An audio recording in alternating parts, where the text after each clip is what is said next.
What's up, guys? Welcome to your 33rd Android tutorial for the new Boston, again with me, Travis.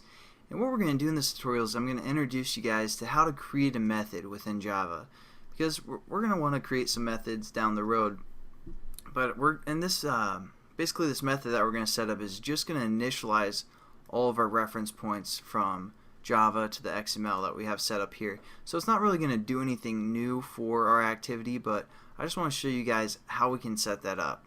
And the first thing that we're going to do is define just our variable above our onCreate method, because this new method that we're going to use, we want to use these variables in both methods and make sure it's the same. So again, we're just going to go above the onCreate method and just set up our variables such as button. Make sure it's the exact same as you guys have it spelled in here within our onCreate method. And we're just going to set them up.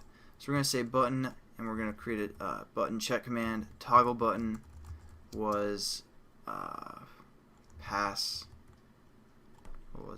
tog, and then edit text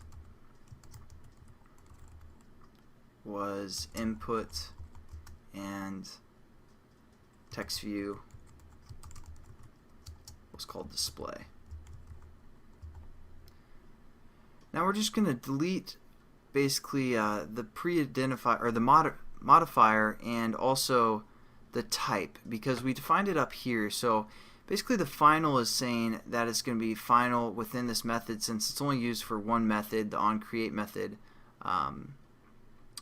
We want both methods to have access to this variable, so we don't need to set it as final anymore. So we're just going to delete the modifier final again and the type for each of these variables.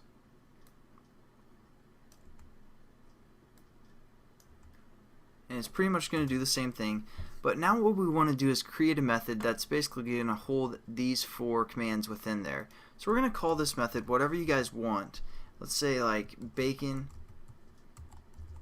and eggs. I don't know, just because I'm really hungry right now. And again, a method will use kind of parentheses afterwards. So that's how we're going to set up our method called bacon and eggs, even though it's kind of a terrible description of what the method's going to do, because it's basically just going to do these four things. But you know, it's a good way to kind of clean up your code within the onCreate method. And yeah, basically we're using this method called bacon and eggs, but we haven't set it up yet.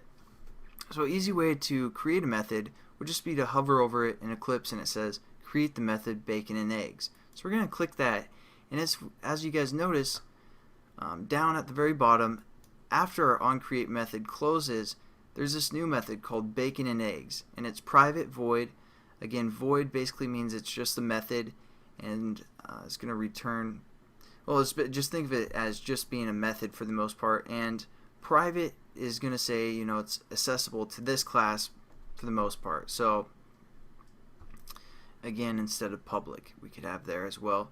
So what we're going to do now is just copy or cut and paste this code right here where we set up those reference points to our XML, and we can just place it within this method that we just created called bacon and eggs.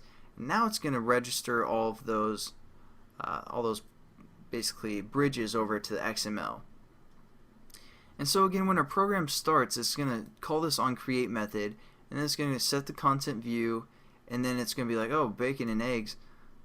It's not going to do anything below this bacon and eggs method until it calls the bacon and eggs method. And it's going to go shoot down here and be like, oh, what am I supposed to do? It's like, oh, okay, I'll do this real quick. And then it's going to shoot back up to this line of code and just continue onward. So I mean, it's not, obviously this didn't really change anything with our application, but I just wanted to show you guys, again, kind of emphasize the point that the final will have to be removed when we define it above our method onCreate, so it can be used within multiple methods, and as well as how to set up your own personalized method.